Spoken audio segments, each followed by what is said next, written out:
الشيطان الرجيم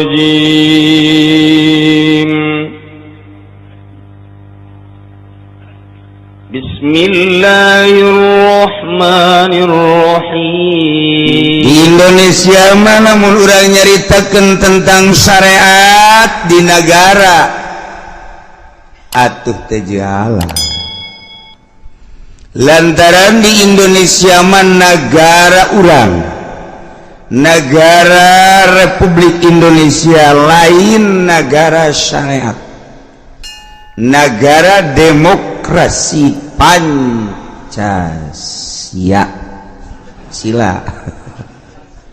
Pancasila. Lamun urang bertanya-tanya kunaon si di Indonesia teu make Al-Qur'an, teu make syariat, tanyakeun ka leluhur urang. Urang dijajah ku Belanda 350 tahun. Dijajah urang ku Inggris. Kemudian ku Jepang. Diurang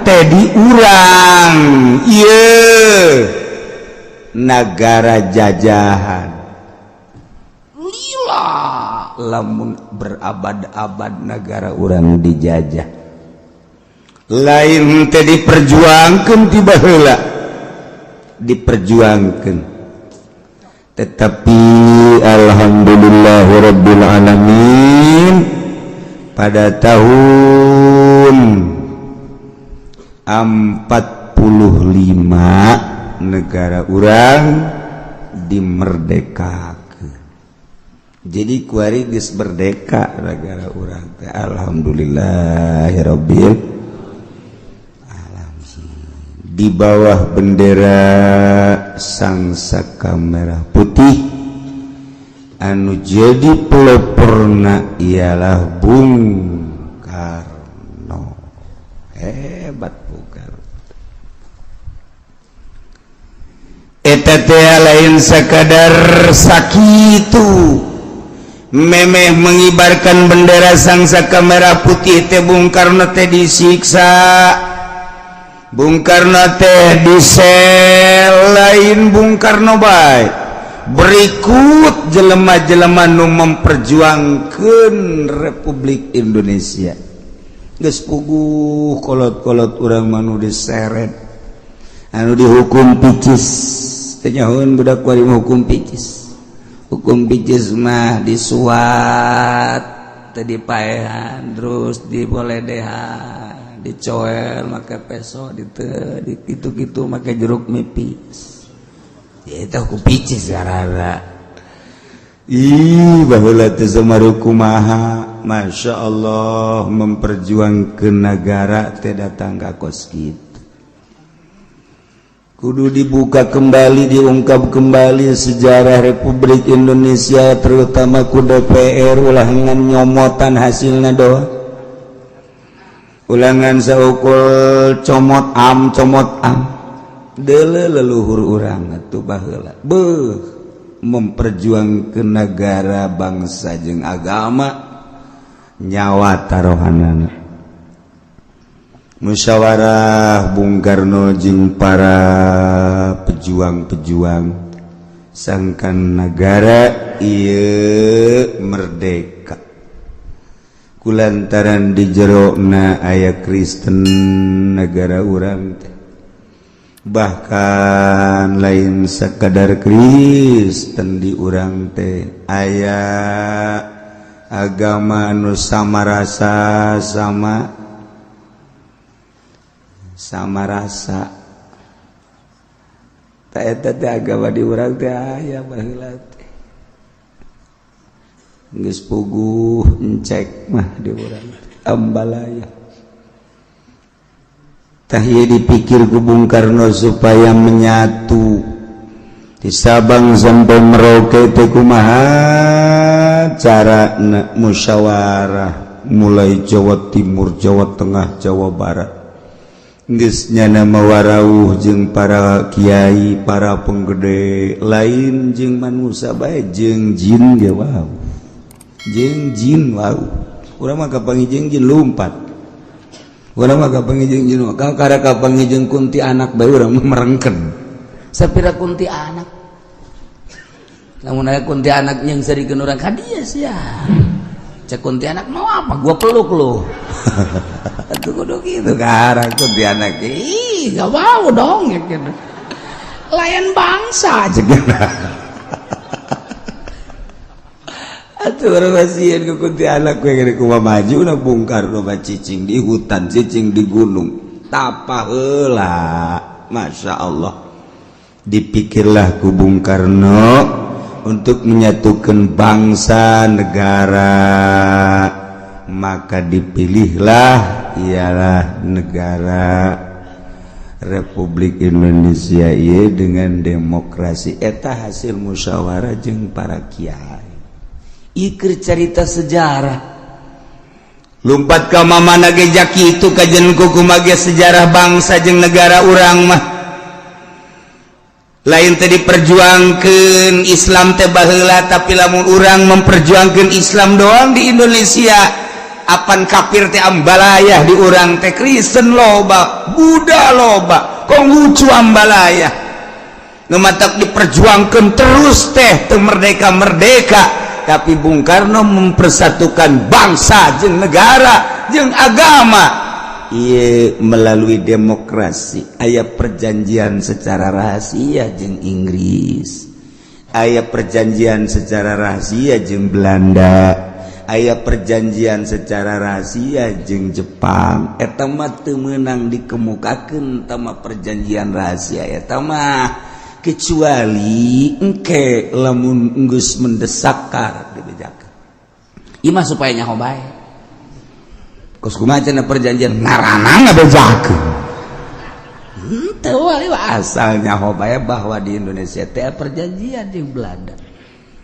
di Belanda teh geus tertulis ketika perjanjian tersebut teh ieu dirumpak deui ku Indonesia nyerang deui ketika perjanjian tersebut jeung Inggris ieu dirumpak Inggris bakal nyerang deui ketika perjanjian jeung Jepang eta ieu perjanjian naon moal dibejakeun teh ngaranna lain rahasia tuh sia mah bloon ieu mah ngabejakeun supaya jauh urang teh kuduna paham tentang berbangsa bernegara beragama di negeri pertiwi Indonesia ya sakadar sakit Masya Allah siga ade aya perjanjian khusus mentek didelekeun moal merdeka saat eta lamun perjanjian aya perjanjian nu tertulis di sejarah aya nu perjanjian tertulis bisa dibaca ku bangsa aya perjanjian nu teu meunang dibaca hanya orang-orang tertentu bisa gitu amat gitulah negara orang jeung negara batur ge kitu bae sebab moal pati-pati Belanda ngajajah ka urang lamun di negara urang eueuh potensi garong ge garong deuk naon ngagarong jalma miskin moal aya nu mantak digarong di ditu aya garongeun nu mantak eta dibegal aya janga begalna kitu manyana mas teu boga duit teu gablek cincin ge teu make baju udut baju ge jore jasa cak copet deuk naon nu dicopet ieu ge mah amankeun nu geus kitu mah geus liwatkeun negara rumadak dijajah ku Belanda aya nu dipake kahayang ku Belanda cek Bung Karno sarua jeung lamun aya hiji keluarga nu nomor kahiji dibere kadua dibere katilu dibere kaopat teh dibere ieu nu bakal berontak engke dina di keluarga di tengah-tengah kampung aya anu usahana maju mobilna boga dan lain sebagainya tapi orang sekitar eta teu pernah ngasaan deleukeun ke nya nyen komplotan ka batur engke bakal diserang batur nu nyerang nyana anu jadi cocolokna kajen kumaha ge kitu sebab ieulah potensi garong ka dieu negara gitu baik mentek Irak diserang deh aya nu dipake kahayang ku Amerika, Yaman diserang aya nu dipake kahayang ku Amerika, sanajan ku ari kadeleuna Saudi Arabia di tukang nama tetep baik Amerika baik, mantak Turki diserang aya nu dipake kahayang ku Amerika. Nah Bung Karno baheula kahayang Belanda Inggris, potensi-potensi nu aya di Indonesia nyelundup ka ditu supaya merdeka. Jagona Bung Karno musyawarah. Unikna ya Bung Karno. Ketika Bung Karno aya di Belanda, di Indonesia aya. Eta nu hesena. Urang lamun bisa kos kitu nyandung bae urang mah terus. Supaya ulah kajauhan kuno kolot udah mah kos kitu bae pan. Bisa kos kitu teh pake nyandung urang mah. Ye, anu ngabejaan neng. Ulah ngeunah kurang haji nyandung deui kala di Belaraja. Iraha. Ji, ngeup poe aya di dieu. Ieu mah lain lalagaan, kula nyaho di ditu nyandung data yang teu percaya. Unggal poe jang ngeukepan kula bae. Aya bae pake nyandung, orang bener di itu nyandung. Tuh, mantap mau libere ilmu kos gitu Allah. Mal ini kalau mal mereka gitu yang perjuangan eta doang lah sawah mencong beres. Yo keur carita ta nu mantak aya organisasi NU eksis di negara emang kumaha gitu, aya perjanjian Kiai Hasyim Asy'ari baheula jeung Bung Karno tentang mempersatukan bangsa jeung umat. Ulah dikira didirikan NU pada tahun 26 teh aya perjanjian untuk mempersatukan bangsa negara. Ngan nyana dibentuk satu organisasi sosial keagamaan NU Nahdlatul Ulama. Moal dicaritakeun terlalu dalam NU na ngan ulah kaget lamun NU banserna huru hara Indonesia banser kita ngajagaan masjid teu kaget. Satu ketika orang huru hara jeung Kristen banser titah banser titah ngajagaan kuil, titah ngajagaan kitu gereja dan rumah-rumah ibadah nulen. Ulah kaget etalah NU geus paham tak encan nu arasup NU sehingga NU seperti kitu corakna. Tuh, siapa mah? Geus nongol ti heula bodoh.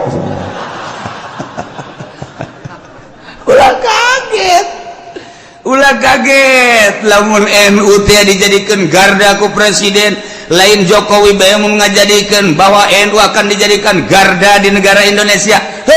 Ti jalan zaman sama Jokowi. Jadi baheula ge emang geus kitu sebab aya bergaining NU jeung negara Republik Indonesia. NU jeung partai-partai. Nu mandak sulusup ka NU teh nyaho kahitut bau. Makanya hongke kaget. Secara lahiriah NU seperti mutlak organisasi sosial keagamaan, tetapi praktekna kok lain. Ieu nu kudu dikaji ku otak bangsa Indonesia. Ki Hasyim Asy'ari lain jelema leutik, Kiai Wahab lain jelema leutik. Eta teh meunang restu ti Kiai Khalil Bangkalan, seorang waliun min auliyaillah. Jadilah NU datang ka kuari eksis, tinggal nu nyekel NU na mampu tah henteu bener je tah henteu sakitu. Kepemimpinan dia kok NU kieu, kepemimpinan dia kok NU kieu. Nah, kuari lamun urang neuleuh perkembangan NU memilih ketua naga manis silih jotos tetis berarti teu bener teu nyaho kana asli na NU. Kula nu diuk bae di imah ge nyaho. Nu mantak Gus Dur datang ka desa babaraha kali ngobrol secara umum kitu, secara khusus aya jeung kula nyaritakeun tentang NU, nyaritakeun tentang bangsa. Ieu lain lalagaan di Indonesia mah. Ketika urang dek ngayakeun nanaon, ingat leluhur urang diseret, dibunuh, dihukum picis.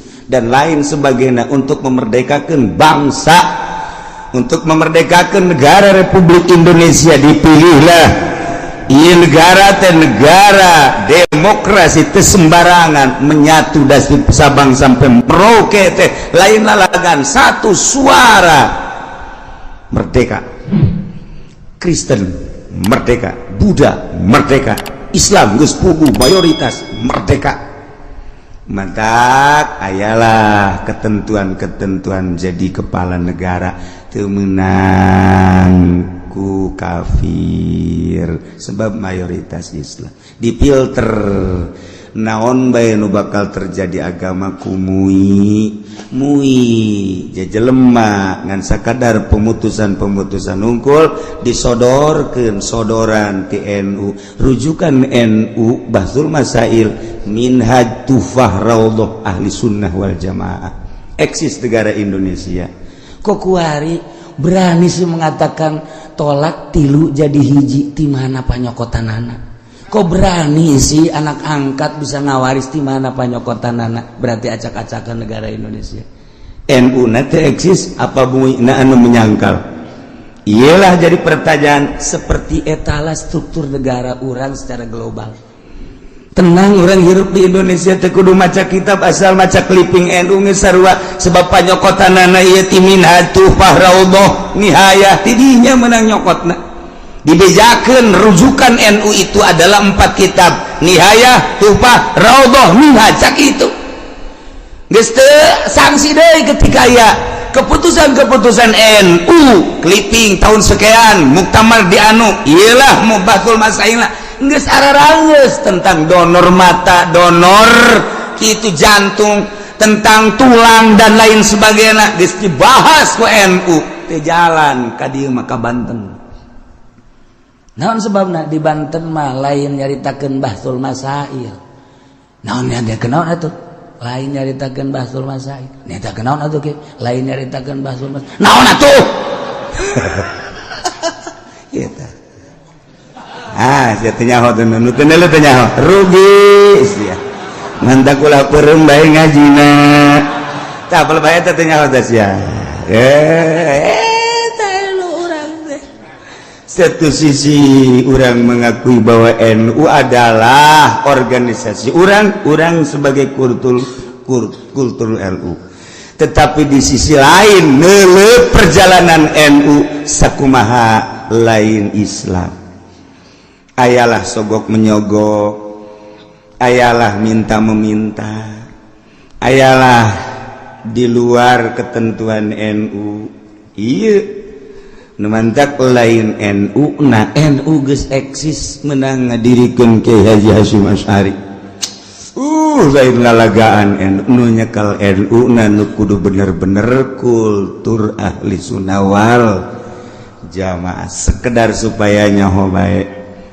Numantak kula ditawaran teu milu naon lantaran sakitu bae geus. Cenah Ki Uji mah teu daek berjuang. Sia nu berjuang ku aing disesuaikeun banget sia ku aing sia. Perjuangkeun ku sia, emang sia berjuang. Awas sia, ngomong deui di hadapan aing sia ye. Awas ya, awas ya. Awas. Naon ieu? Ya cerita kan. Urang alhamdulillah secara kultur mah ahli sunnah wal jamaah teh ambalayah keneh. Nu usoli loba, nu kunut loba, malah usolina teh cukup sekali loba. Was-was ngaranna abalayah lah. Masyaallah dak dicekal ku ketua anu kulturna teu mutlak ahli sunnah wal jamaah kos kieu aduh. Kok bisa gitu kieu? Nya ka urang tipe-tipe NU mah nyaho ti baheulaan. Kiai NU manu baheula make udeng sorban gede ulah nyaritakeun bisa ngaji doang teh pokona kos kitu baheula. Itu mana NU ku ari nu make udeng jauh. Agil sirot jatilok make udeng. Jatilok ku ari sok geura. Ku ari Ki Maruf Amin wae. Jateu make udeng. Ji atuh deuleu tokoh-tokoh NU mun urang deuleu dina naon?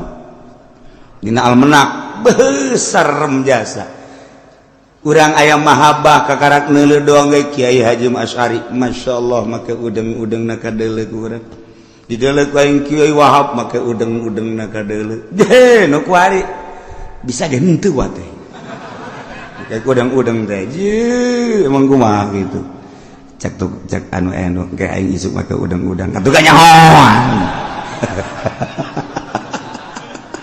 sama udang-udang PKS tau pokok situ lain doi ya ngaji kemana sih ngaji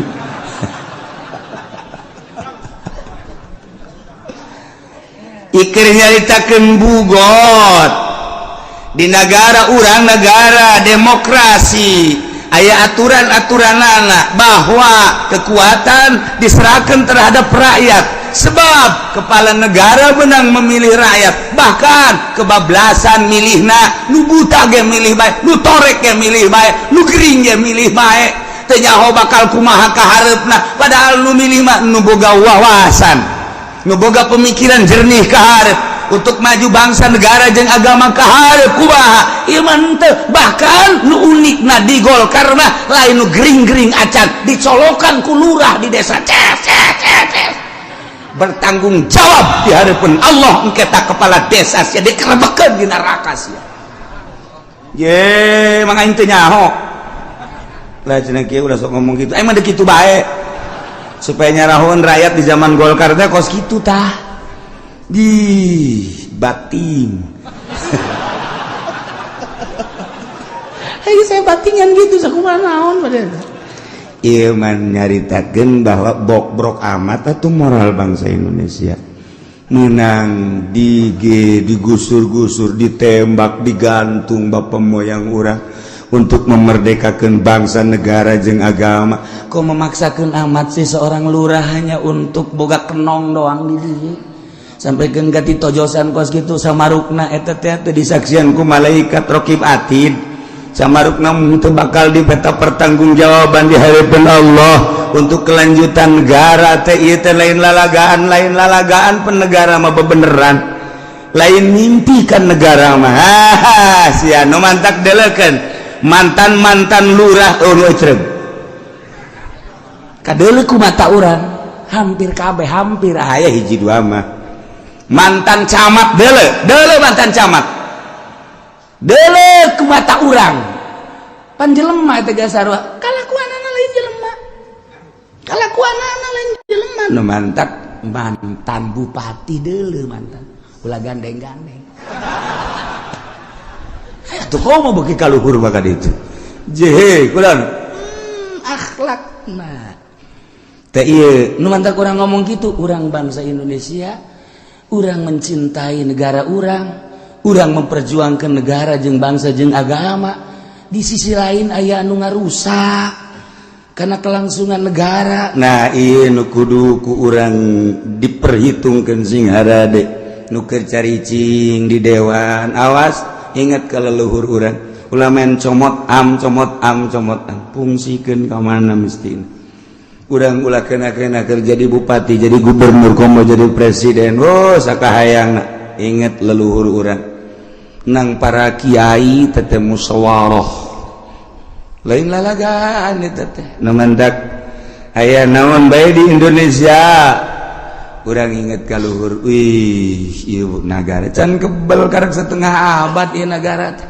tapi geus acak-acakan geus kieu nah ketika pemerintah tengah jalankeun aturan-aturan nu geus dibuat di sebuah negara kemudian aya jelema anu keheul jeung boga kekuatan nyieunlah kelompok untuk menegur pemerintah tersebut kelompok diperkuat kuat ngaranna bugot khususnya di negara Islam umumna di negara demokrasi ge sarua bae sebab aya aturan-aturanan ketika keluar ti aturan bugot mulai nah ayalah di negara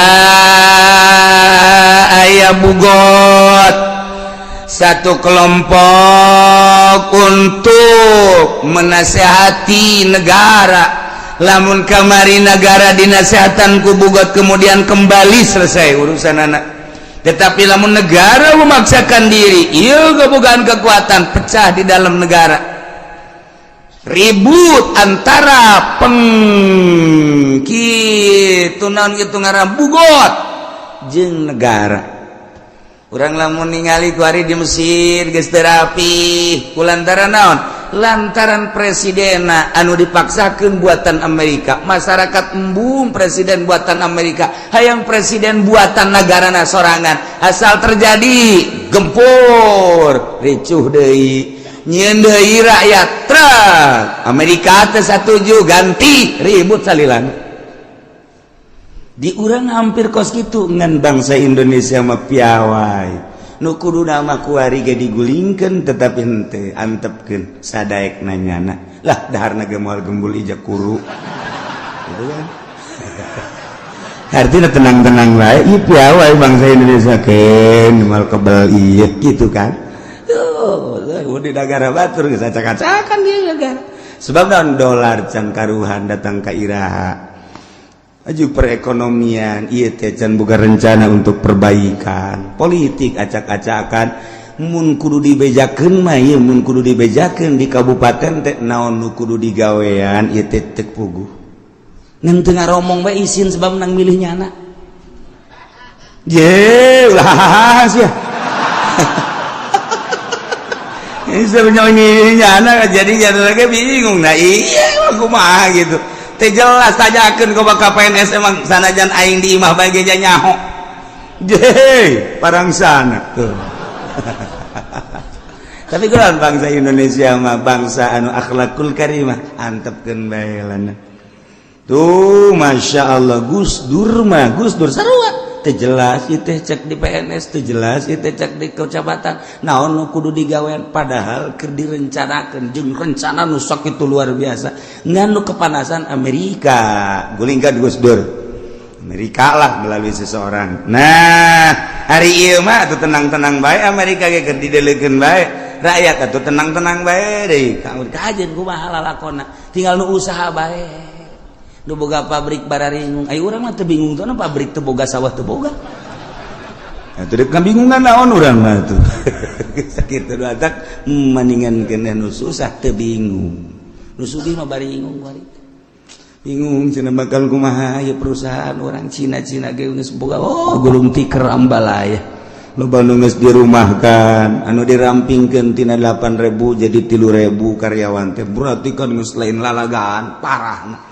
Nu tina 8.000 anu 2.000 karyawan teh hayang tinggal 1.000 anu dilambatkeun udah enggak usah masuk luh lah katanya teh geus ambalaya berarti kan teu jelas perekonomianna. Nah ieu bugot keur carita bugot aya di sebuah negara padahal di negara urang ge ieu teh aya 3 dimensi negara zahir kos kieu aya negara batin negara wali aya negara di dalam negara aya di urang moal langsung atuh eta urusan narkoba mun negaraan moal langsung atuh eta urusan sindikat lamun negaraan jadi di jero negaranya negara ulah kaget kos kitulah diunggal negara termasuk di Indonesia lamun urang nyebutkan tidak boleh membuat negara di dalam negara orang nu ngomong kitu nu nyeuna antepkeun geus teh mah kos kitu mah nu penting urang aman-aman bae lah.